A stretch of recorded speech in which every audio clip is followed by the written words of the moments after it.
Hello again, my little conscripts, and welcome to another Mordian Glory video.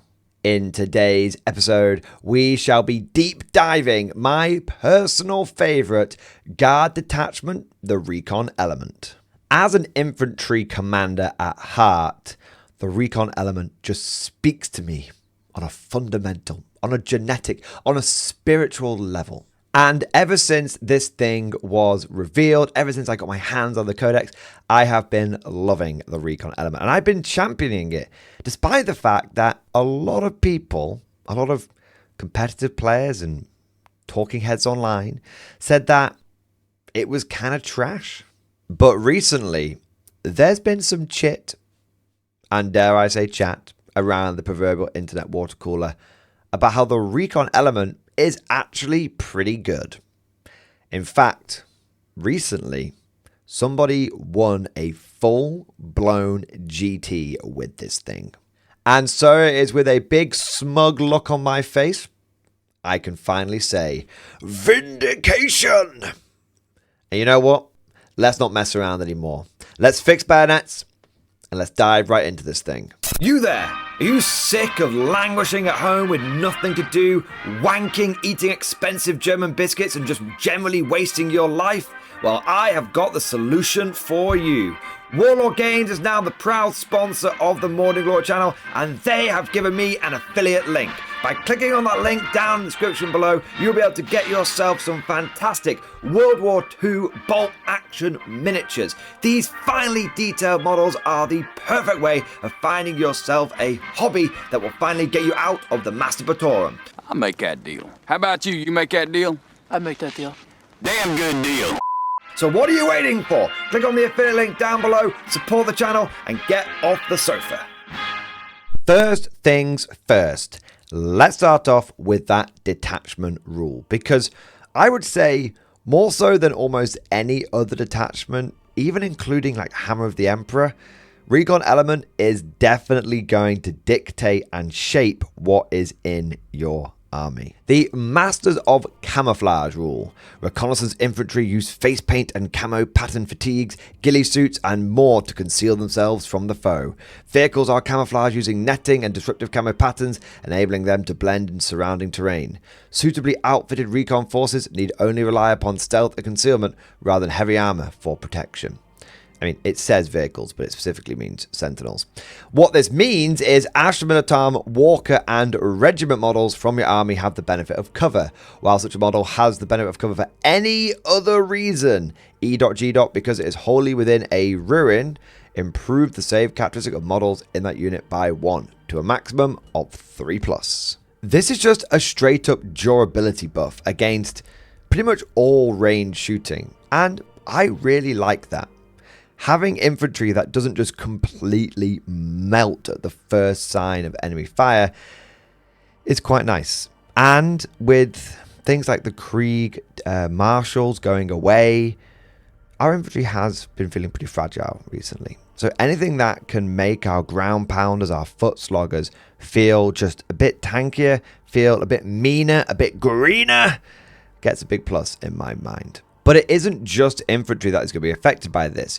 Your walkers means that your sentinels, both scout and armored variants, are going to benefit from this. And there are actually quite a lot of units which have the regiment keyword that aren't even walkers. Like all of your cavalry gets it as well, Death Riders and Rough Riders. And bear in mind that both of those cavalry units have a 4-up save base.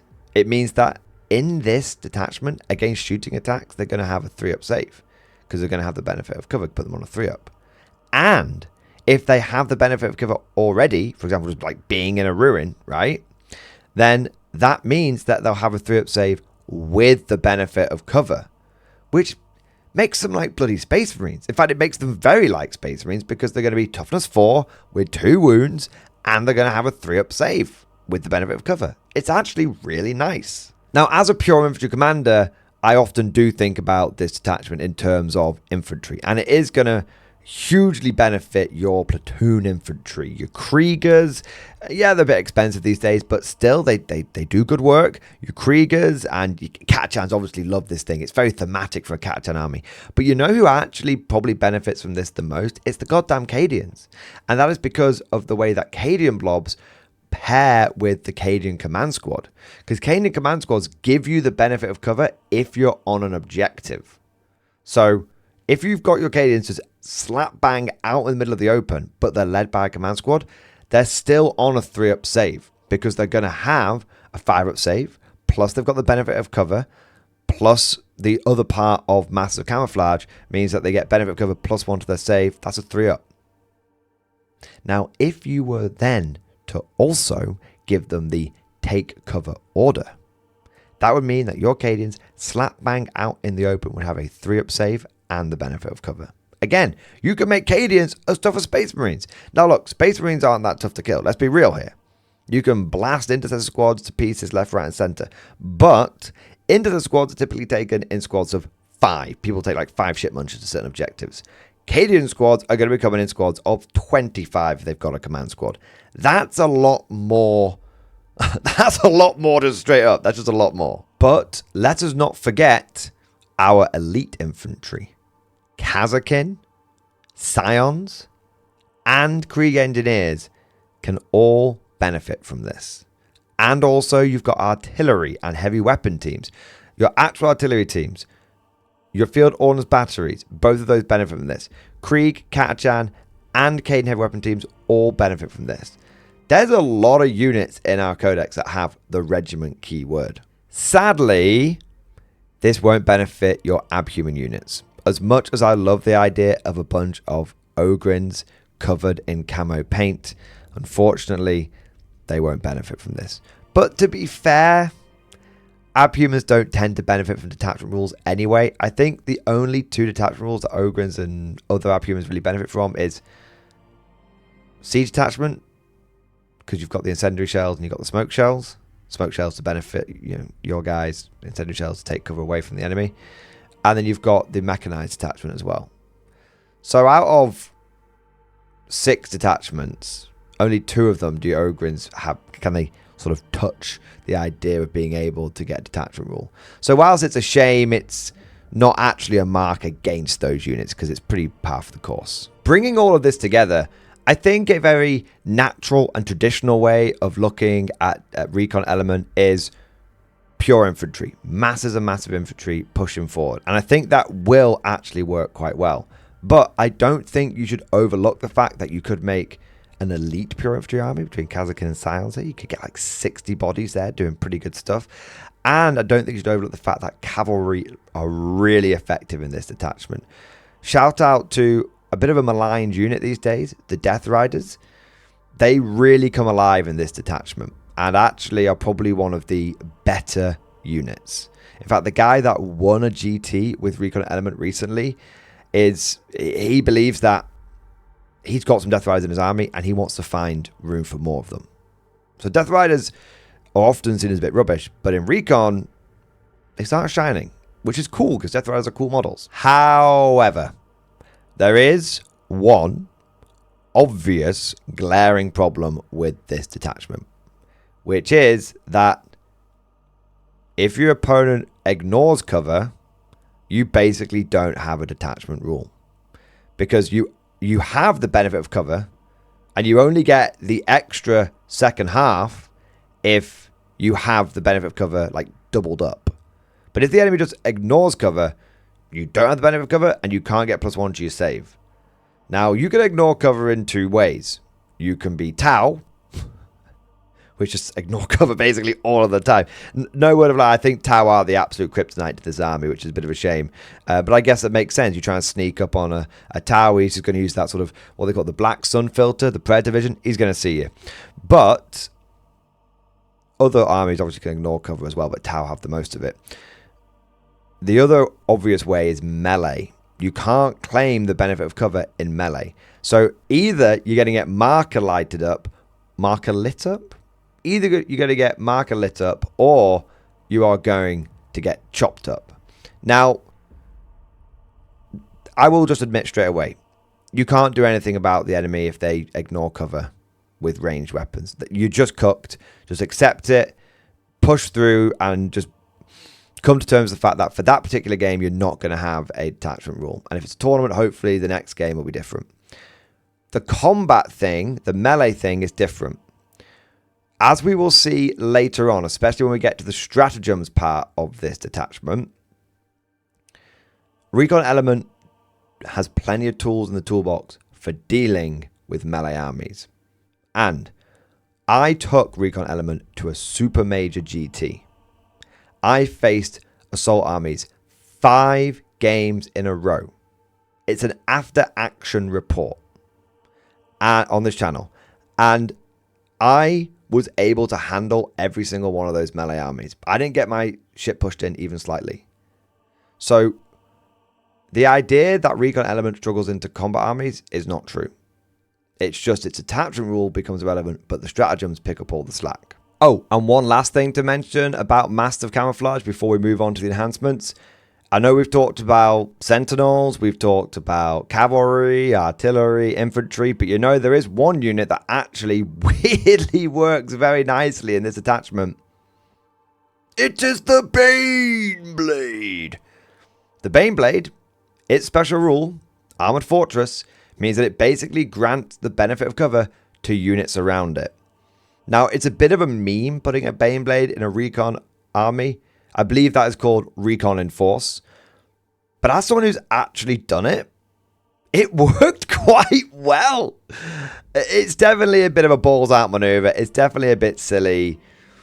But with Titanic units getting access to orders again, Baneblades actually in a Recon attachment are not... They're not the worst idea. They're right on the cusp of being a meme and a dream. Moving on, let's take a look at the enhancements. As a starter for 10, we have got Guerrilla Honors. This officer is a specialist in covert warfare. Their experience at ensuring they know exactly when to redeploy their forces and close the jaws of their pre-prepared trap. Infantry officer model only. After both players have deployed their armies, if the bearers are on the battlefield, select up to 3 other Astra Militarum infantry units from your army and redeploy them. When doing so, you can set those units up in Strategic Reserve if you wish, regardless of how many units are already in Strategic Reserve. This is actually a pretty good enhancement. Being able to effectively use redeploys truly is a bit of an art in 40k.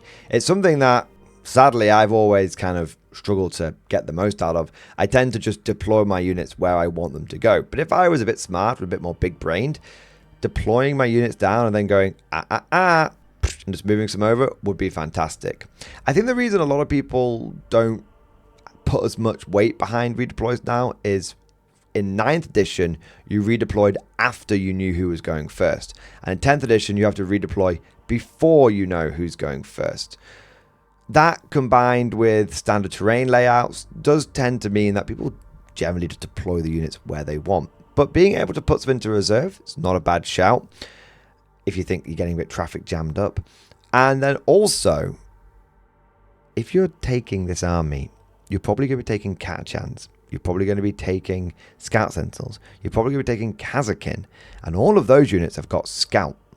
So, seeing where your opponent has deployed things, being able to redeploy and then combine that with Scout could really catch your opponent off balance. The main issue I see with Guerrilla Honors is that it's a little bit of a luxury. It's a little bit of a skill thing. And also, if you're taking the Lord Solar, who is a good shout. He's a good shout to take, especially if you're taking a Recon Baneblade. You don't really need Guerrilla Honors and Lord Solar. In my mind, I see this as kind of a 6.5, 7 out of 10. It's decent, but I don't think it is mandatory. I don't think it is necessary. I think some people will get good use out of it, but most people will probably end up leaving it on the sidelines. It's fine, but not for everybody. Next up, we have Scare Gas Grenades. Filled with powerful hallucinogens, these grenades overwhelm the senses of those who breathe their fumes, causing them to panic and flee their positions. I'm getting real Scarecrow vibes from Batman. Astra Militarum infantry model only. Once per battle at the start of any phase, the bearer can use this enhancement. If it does, select one enemy unit within 8 inches of the bearer's unit, excluding monster and vehicle units. That unit must take a battle shock test. Now, sadly, this is just a giant bag of shit. It's just bad. It's only once per battle. So it's not scare gas grenades. It's scare gas grenade. He's only brought one of them. And you have to be within 8 inches. And it won't affect monsters or vehicles. And then the final result is it just takes a battle shock test. And battle shock really isn't all that meaningful. I mean, if it was just, and they count as having failed battle shock, that would be huge.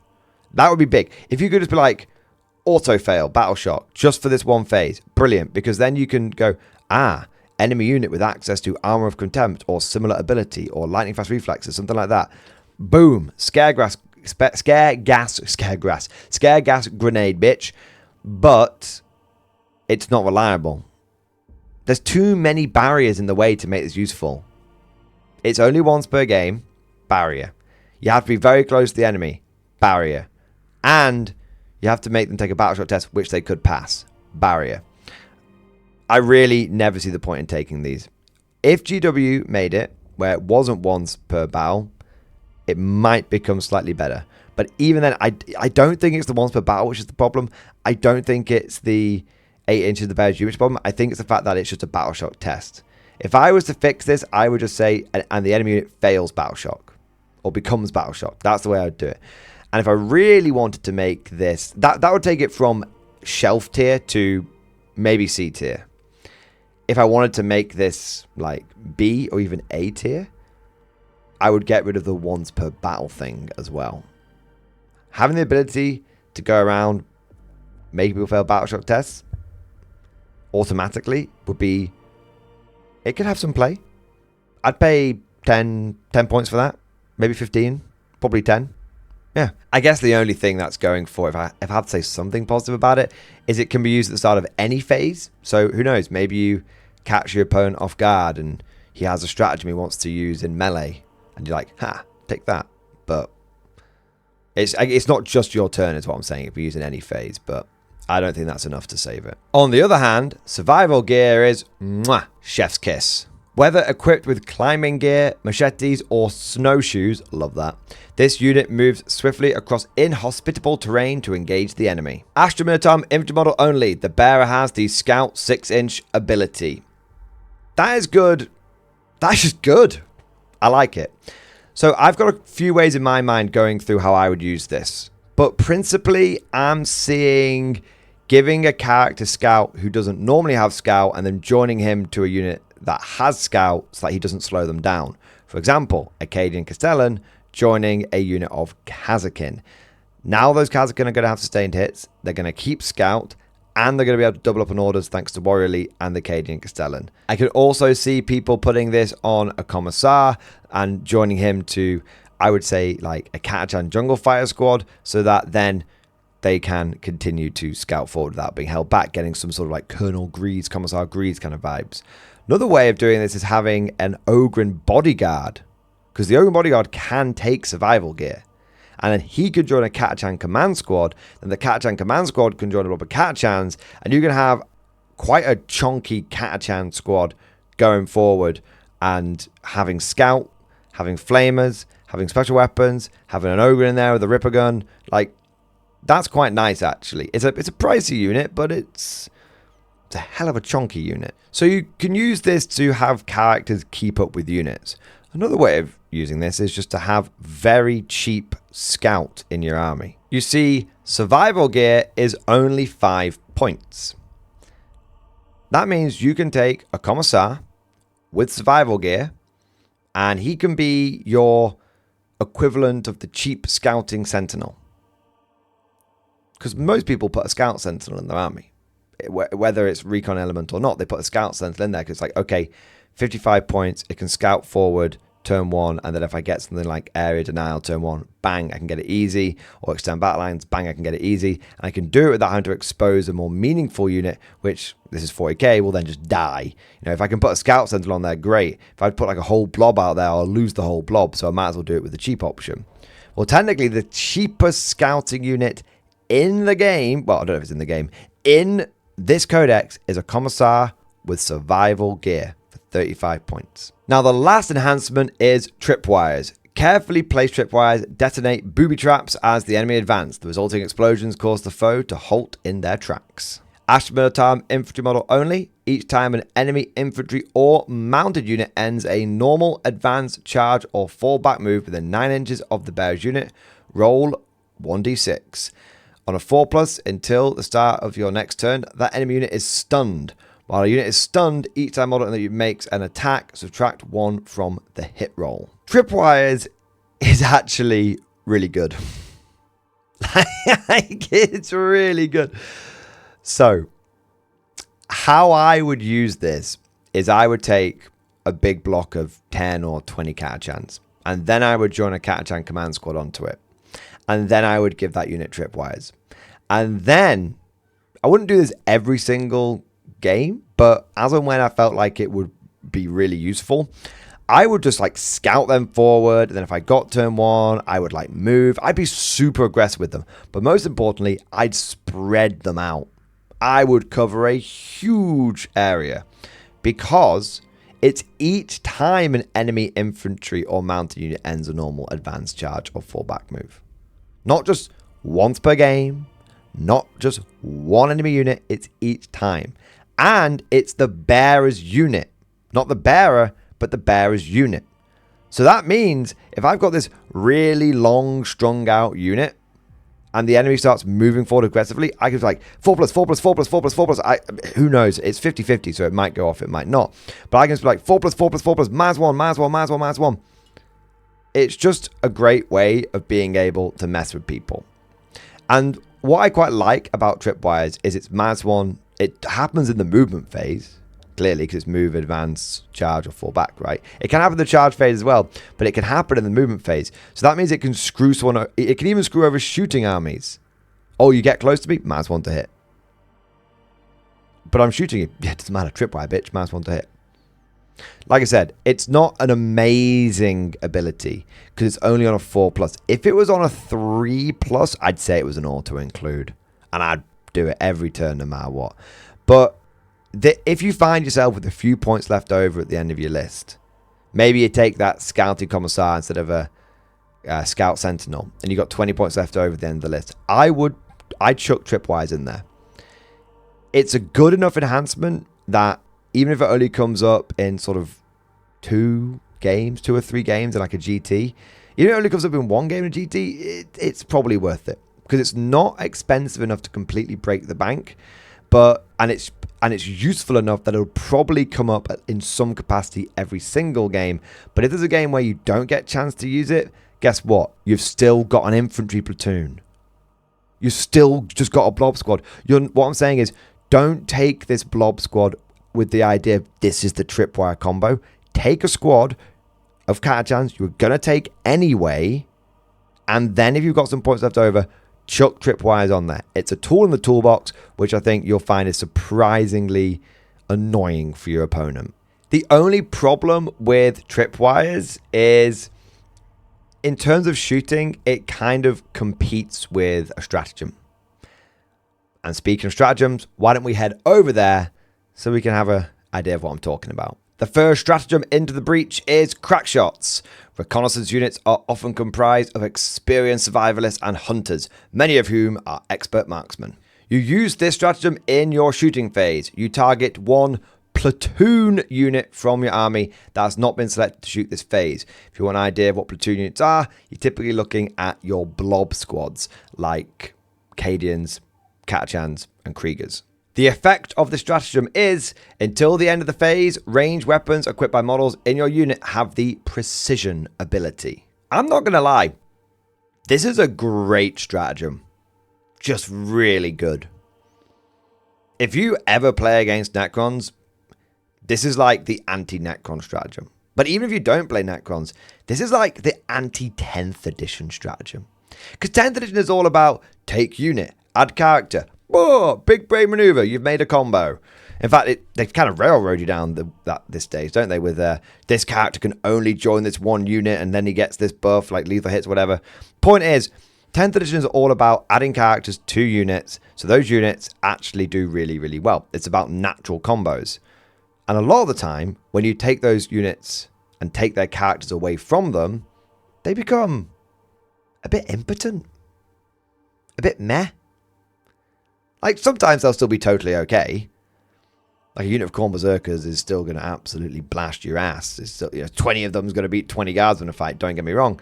But there are some units that really, like I said with Necrons, really, really rely upon having characters in there. And this affects everyone in the unit.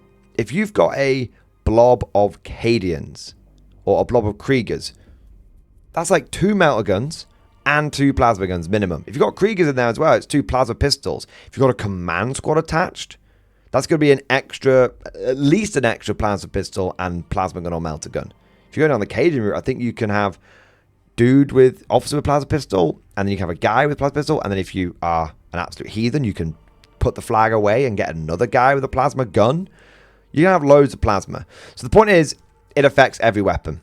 And there are quite a lot of characters out there which are surprisingly, like, they're not that durable. They kind of rely upon the bodyguard unit doing all the ablative woundage. And so being able to just pick them out can be genuinely game-changing. It can really screw with your opponent's plans. Next up, we have the first of our anti-pressure, anti-melee stratagems, draw them out. Light infantry utilize harassing fire to draw their enemies into position for an ambush. What this means is, for one command point in your opponent's movement phase, after they have finished a normal advance or fall back move, you can target one of your platoon units that is within 9 inches of the enemy unit but not within engagement range, and it can make a normal move of up to 6 inches. So basically, if the enemy starts getting up in your face, you can start moving around. Now, there's 2 ways that you can screw up someone's charges with this. The first one is obvious. Move away. Make the charge further. If the enemy is just within 9 inches, maybe they've moved out, they're going for sort of a long 9-inch charge. Even if, honestly, if they're up to like 6 inches away, just move back. You can just make it an impossible charge. Because they're just over 6 inches away, and then you move 6 inches back, they're over 12 inches, they can't charge you. And they can just be left out in the wind, holding their dicks, ready to get shot. The other way of using this is you push forward. This is if you have to sacrifice your men. So one thing that a lot of armies will try and do is they will pressure you. They'll move forward, and then in their charge, they're going to make up a lot of ground, and they end up trying to sort of jail you off the objectives or in your deployment zone. One way of stopping them from doing that is by reducing how much extra movement they get from charging, because charging is basically extra movement. So if the enemy's like, okay, I'm sort of 8 inches away, or maybe I'm 5 inches away. If I get this charge, I can kill that unit, and then I can consolidate maybe into like another unit. Maybe I've got like a 6-inch consolidate or something like that, and I can just be like all in that guard player's face, screwing him up. You could go, all right, he's probably going to make the charge anyway. He might make there's a 50-50 chance he's going to make the charge anyway. I could try and make the charge harder, but if he makes it, I'm absolutely buggered, because he's going to make the charge, then mash me up, then overrun, and then I'm jailed. So you go, you know what? He's 7 inches away or something. He's sort of behind line of sight blocking terrain, so he's not stuck with his dick hanging out in the wind. I won't really be able to counter shoot him. All right, I'm going up to you. So now when you charge, you go like 1 inch forward, and when you consolidate, I've got no one within 6 inches or no one within 3 inches to consolidate, so you're not getting any extra movement there. And if you're clever about this, you can sort of make them charge. If they were hiding behind lines of blocking terrain, you can make them charge to the other side of that terrain, and then they can't go anywhere, they can't consolidate anywhere, and then you can get them. in your turn. This second way of doing things, as you can tell, it's a lot more finicky, it's a lot more fiddly, it's a lot riskier. Generally speaking, the easiest way has been like, screw you, you're not getting a charge off, I'm moving out of charge range. But, and that's easy to do if you can just do some pre-measuring, that's easy to work out. But it's good to be aware that sometimes you're going to need to draw them out aggressively. Our next stratagem has become very, very important in recent times. This is the Scramble Field. This unit is equipped with a Scramble Field Generator, a device capable of disrupting teleportation beacons and other homing technology. For 1 command point, at the start of your opponent's reinforcement steps, that's in their movement phase, you can target 1 Astra Militarum infantry unit from your army. So not platoon, this could be any infantry unit. Typically platoon is good for this though because it targets the whole unit, so the bigger the unit, the bigger the effect this can have. Until the end of the phase, enemy units that are set up on the battlefield as reinforcements cannot be set up within 12 inches of your unit. Now, I said that in recent times this has become very prevalent. That's because GW, for some unknown reason, has just been handing out willy-nilly deep strike within 6 inches and charge. I think Death Shroud Terminators can do it. For Death Guard, they're very good. And also the new Tyrannid Detachment. Yeah. I like to think with the Tyrannids, you're not like doing like a disruption beacon. It's like a thumper from June. And you're sort of making the Tyrannids think you're somewhere else, which is why they come up further away. I don't know. That's what I think. But yeah, either way, this whole 6 inches and charging is a nightmare. And even as the enemy getting within 6 inches, like shooting you with a bunch of like auto-hitting flame weapons, is a nightmare. And even if they just got a regular 9-inch deep strike and they want to charge you or shoot you up in some way, is a nightmare. Do you know what? If they have to stay 12 inches away from you, they can't charge you. A lot of those auto-hitting flame weapons can get the fuck out of here. And you can just breathe a sigh of relief. This right here is one of the best bits about the Recon detachment. Because there's always somebody who's trying to deep strike down and bugger you. And if you can stop someone from doing that, you can really mess with their plans. Especially, you know, looking at Death Guard as an example, but this is an example that applies to many armies and many units. They're relatively slow if they can't teleport. That's why they teleport. So if they try and like, okay, well, I'm just not going to deep strike then great. I've had people go, okay, you've got Scramble Field, so I won't deep strike then. And my honest reaction has been, oh, okay, yeah, then. Inside I've been like, oh, yes. That's like, I haven't even had to spend a CP, and it's like this thing is like permanently turned on now. He's just not deep striking against me. Amazing. And then when they start foot slogging, well, you can start messing with them. Basilisks can slow them down. And we have another stratagem later on which can also slow them down. So you can see, you know how I said before how this gets screwed by assault armies and pressure armies? You can see what I mean by it's you've got a lot of tools to stop that. Like draw them out is great for it. Scramble Field is great for it. I'm getting a bit ahead of myself. When we get to it, Tanglefoot grenades is great for it as well. And then you've also got things like, you know, tripwires. That affects people in combat as well, not just in ranged. The fact that you can also do some redeploying and whatnot. Like the fact that you can have access, you know, to extra scouting and whatnot. Scouting could be a great way of screening stuff out. Whilst your detachment rule isn't all that good or into melee armies, your stratagems and other accoutrements are what protect you from melee armies. But wait, there's more! Because we have got what might be one of my favourite stratagems in the Codex. What I like to call the bum wiggling stratagem and what GW calls courageous diversion. These soldiers scream blood-curdling battle cries as they rush forwards, emboldening their squad mates and causing the enemy to waver. So you've got a bunch of guys running at the enemy going, look at me, look at me, look at me. For 1 command point, you do at the start of your opponent's shooting phase, you select 1 Astra Militarum infantry or Astra Militarum mounted unit from your army. Until the end of the phase, your unit has the feel no pain 6+ ability. That's fine. And each time an enemy model makes an attack, If your unit is the closest eligible target, subtract 1 from the hit roll. Now, to make something clear, that -1 to hit also affects the unit which is doing the diversion, because it's still the closest eligible unit. If the enemy tries to shoot past the unit that's doing the diversion, they also suffer from the -1 to hit. Essentially, you're running at them, wiggling your bum, say, look at me, and the enemy is so taken aback by these guardsmen being balls to the wall that they get -1 to hit in shooting. It's so cool because you can really abuse it. Astra Militarum infantry unit. What about a 25-man strong platoon of guardsmen? Just string them out, push them forward. What about a big 10-man unit of Death Riders? They've got screening line. So your opponent might move within 9 inches of you, and you go, screening line, spread out. I'm going to spread out. And then I'm going to use Courageous Diversion, and oh look, now this unit of Death Riders is technically the nearest unit. They've got a 6 field of pain, which is much more useful on 2 wound models, and the enemy is going to be -1 to hit.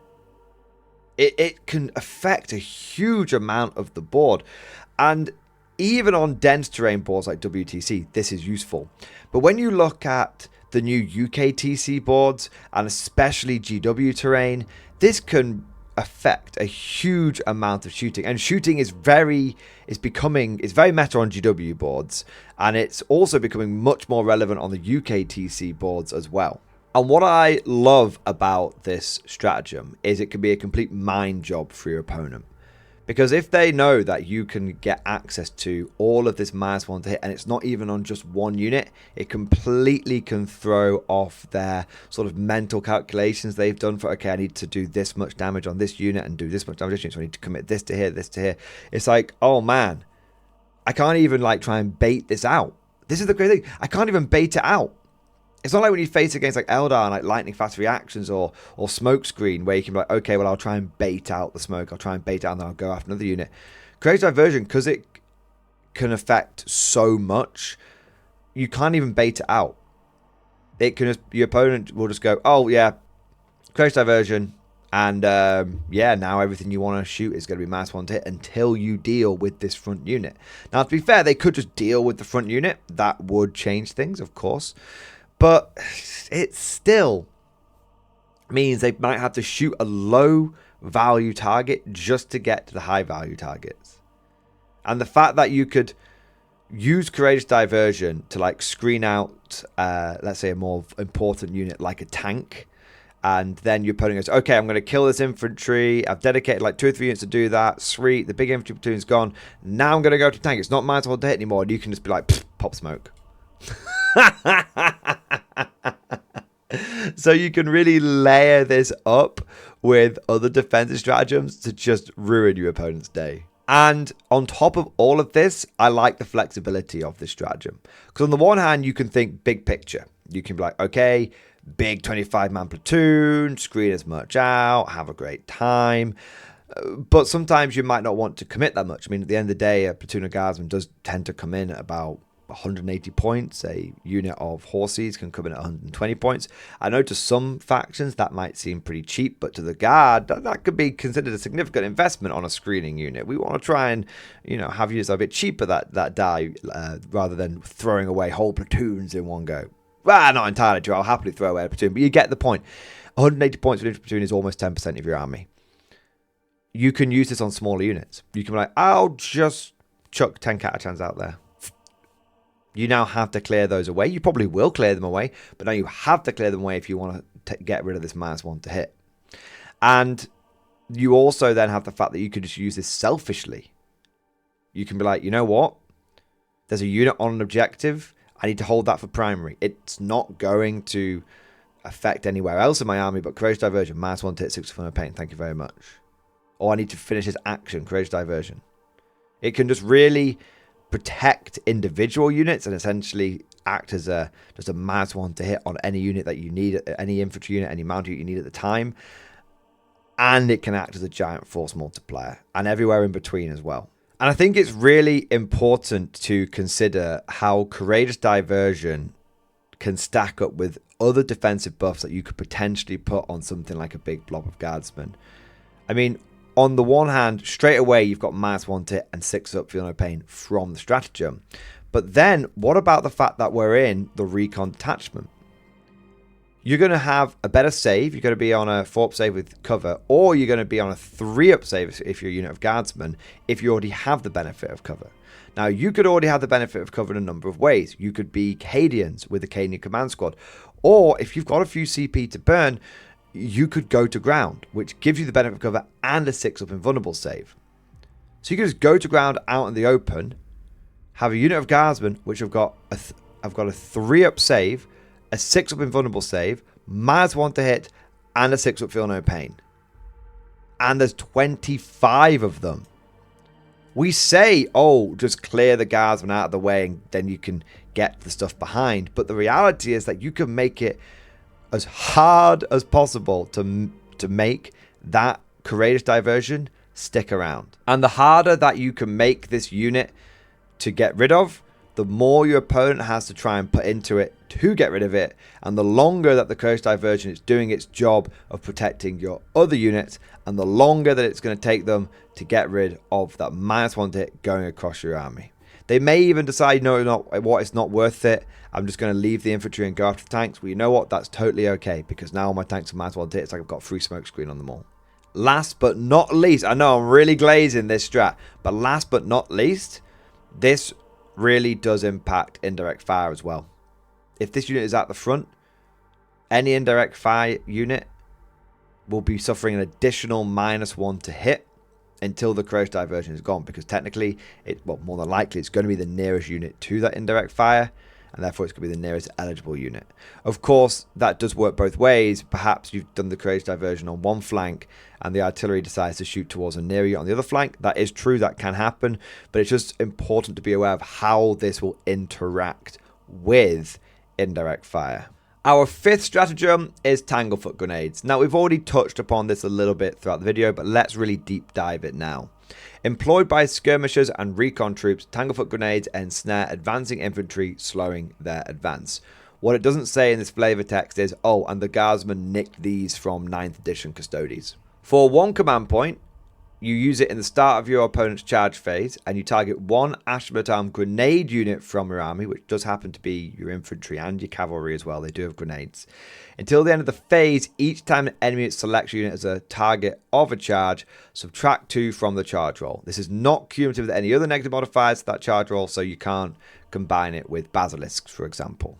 I'm not going to lie to you. This is a phenomenally powerful stratagem. I would say, combined with Draw Them Out, this might be one of the most effective combos in the entire Guard Codex.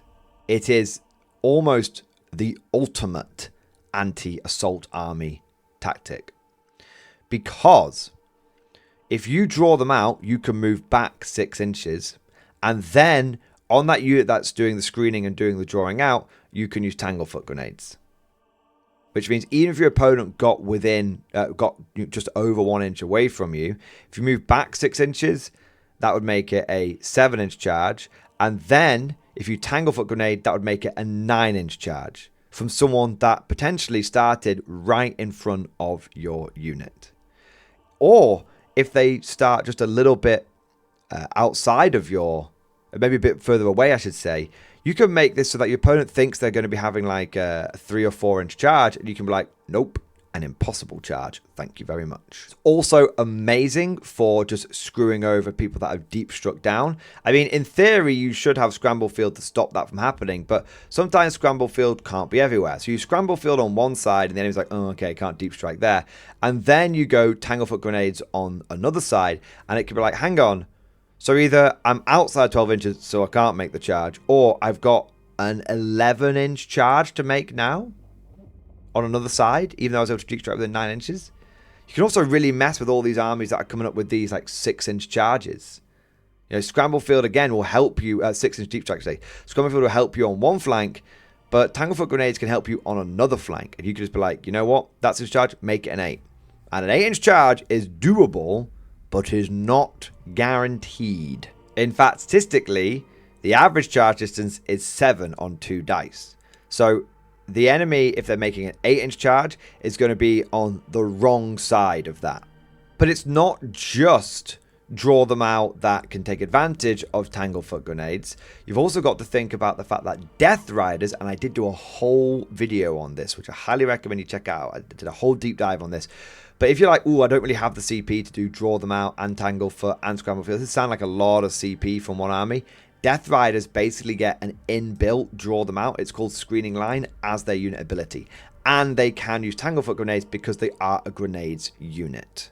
But just consider for a moment, the big thing which we haven't even really talked about yet is this is a whole unit. And this doesn't just affect one of your opponent's charges.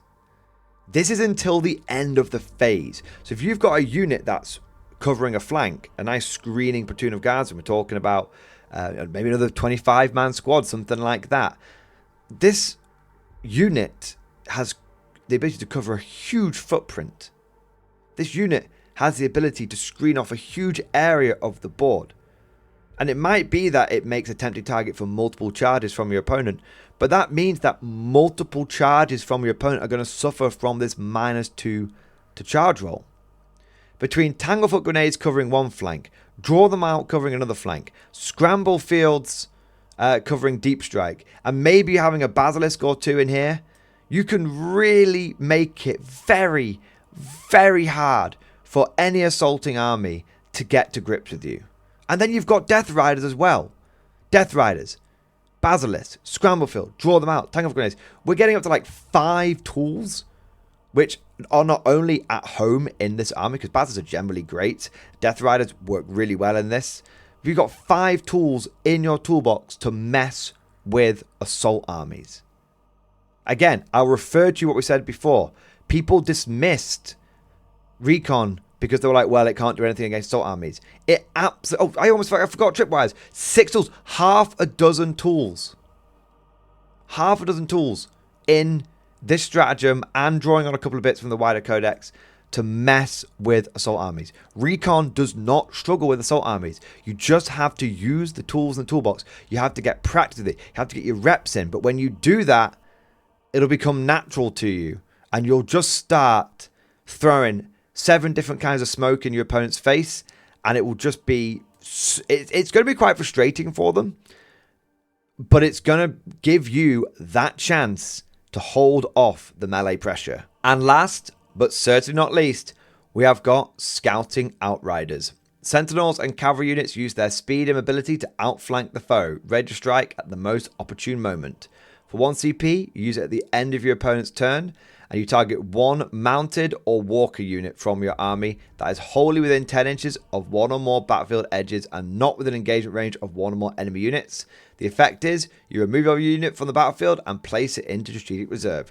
Essentially, this is a watered down uppy downy. Now, it's not as good as pure uppy downy, like you can just take a unit that's got deep strike off the board and put it back down, similar to how you can do with your Bridgehead detachment, but it's still access to, even if it's a slightly weaker version, uppy downy, which is so important in games of 10th edition. It just allows you to A, keep threatening the enemy's backfield. Oh, yeah, you don't want those sentinels to come in from your backfield and start shooting things on your objective with firepower. And also you've got units of cavalry that can benefit from this. And also, it's great for scoring. Yeah, threatening backfield objectives, hitting from different angles, that's all well and good, but the main reason you want to think about this is I am going to go after those scoring points. I'm going to take a unit off the board, knowing that if I draw engage on all fronts, if I draw behind enemy lines and all that kind of stuff, I will be able to bring these guys on and get those points. It's just a point scoring stratagem, and it does the job well enough. And it's important to understand with this stratagem that if your opponent goes first, then you can put your unit of cavalry or your sentinel into strategic reserve turn 1, and it can arrive back onto the board in turn 1, which would be relevant depending on what objectives you picked up. This is because normally strategic reserves can't come in until battle round 2, but according to the chapter approved tournament companion, reserve units cannot arrive on the battlefield during the first battle round, excluding units placed into strategic reserve during the battle. So obviously, as the battle already started, it would mean that your Rough Riders example could go off at the end of your opponent's turn 1, and then your turn 1, if you went second, they could come back on, which would be great for getting things like engage on all fronts. It's also important to understand that any reserves that go anything that goes into reserve during the game doesn't need to come on by turn 3. So you could put something into strategic reserve turn 1 using the stratagem, and then bring it on turn 5 if you wanted to. More than likely what you would do is use this on sort of turn 3 or maybe turn 4, and then you wouldn't just go into reserve and automatically die. You would go into reserve, and then you would be able to come in turn 4, turn 5. So it really does mean that you can have a unit that can be popping up and all over the board, or multiple units doing this over the course of the game, not at once. Over the course of the game, you can have units that are going off the board, back on the board, scoring you points. It's just more maneuverability, more points capability, and maneuverability and points wins you games. And that just about covers the Recon element. Hopefully you guys can see now that this is a genuinely good detachment, and one that I think a lot of people have overlooked. It's interesting because recently we have seen a few people actually achieve good success with Recon element. I went to a super major with it, and I only lost 1 game. I actually won and drew the rest of my games, which is fantastic. And there was actually somebody who recently went to a GT and won the whole thing with Recon element. If I was to point out maybe one problem with Recon element, it's that lethal hits is a hell of a drug. And convincing people to go away from combined arms with the lethal hits and then coming over to Recon element, it can feel like maybe your list is losing quite a lot of punch, is losing quite a bit of power. But I think it's just a change in attitude. It's a change in how you approach the game. You're going to be doing a lot more sneaky shit. You're going to be doing a lot more tricksy stuff. You're going to be slowing the enemy down, messing with their ability to deep strike. You're going to be picking characters out of units. You're going to be taking units off the board, bringing them back on. You're going to be having -1 to hit in your army. You're going to be having cover, and maybe more than cover. You know, having like a 3-up save on guards, which can catch people off ground. You're going to have redeploys like Guerrilla Honors. It's a unit that, it's a detachment, I should say, that feels a lot more finesse. And whilst the guard is the hammer of the emperor, and while many of us just enjoy spamming tanks and sledgehammering our way to victory, I actually think a detachment like the Recon element in good hands can yield fantastic results. At the end of the day, it has everything that it needs to be able to deal with pretty much every kind of army it's going to come across. It can deal with shooting armies, it can deal with pressure armies, it can deal with deep striking armies. The only thing that really, I think, falls apart with it, potentially, is if you encounter Tau. Because Tau can ignore your whole detachment rule, and things like Tanglefoot grenades and draw them out, I suppose, do lose a little bit of their potency. However, I think you can actually still do stuff into Tau with this detachment. Firstly, crack shots, being able to pick out battlesuit commanders from user battlesuits is quite big. I think Tower getting +1 to hit everywhere. You go Courageous Diversion, now you've got -1 to hit everywhere. That can really annoy them. Scramble Field to keep the retaliation cartridge back. That's quite big. And Scouting Outriders to keep them off balance. So I think that you can still do stuff into them. But I would say Tau would definitely be... It would be an interesting game. It would be an interesting game. I think Recon would have play into it, but I think it would be a tough game that would require some experience and some clever thought on the hand of the guard commander. But of course, all of this is just like my opinion, man. Let me know what you guys think down in the comment section below. What do you think of Recon Element? How has your opinion of this attachment changed over time? Did you like it at the beginning of the codex and maybe you still like it? Or did you dislike it and have now started to maybe warm up to it a little bit? Or do you think it's rubbish and you're never going to take it? If you enjoyed today's video, don't forget to go ahead and smash that like button and also subscribe to never miss an episode. It really does help with boosting this video and supporting us with the old YouTube algorithm.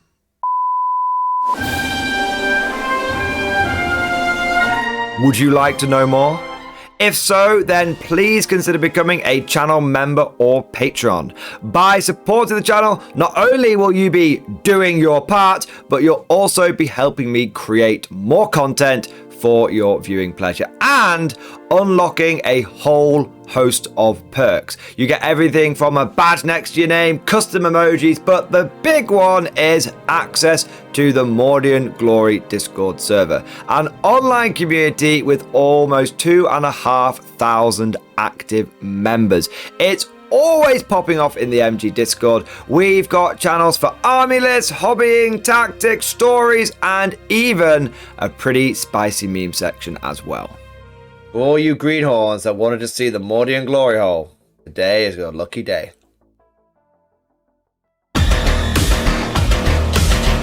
And joking aside, I do want to say a massive thank you to all of the current channel members and patrons.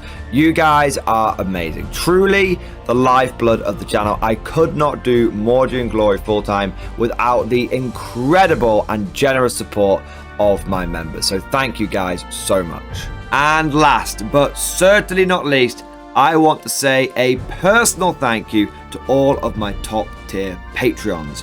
These are the War Masters, the people who have truly gone above and beyond the call of duty. So a heartfelt thank you to Alex Dengal, Bon Vert, Lord Pryor, Mark Panconi, RJ Scorpion, Swordfish Trombone, Try Again Bragg, John Stubbs, Nick Walsh, Diesel Fox, and August Barney. Seriously guys, thank you from the bottom of my heart. Your support is incredible and it makes a huge difference. Thank you so much. That's all for now. Hope you've all enjoyed today's video, and of course, as always, see you guys next time.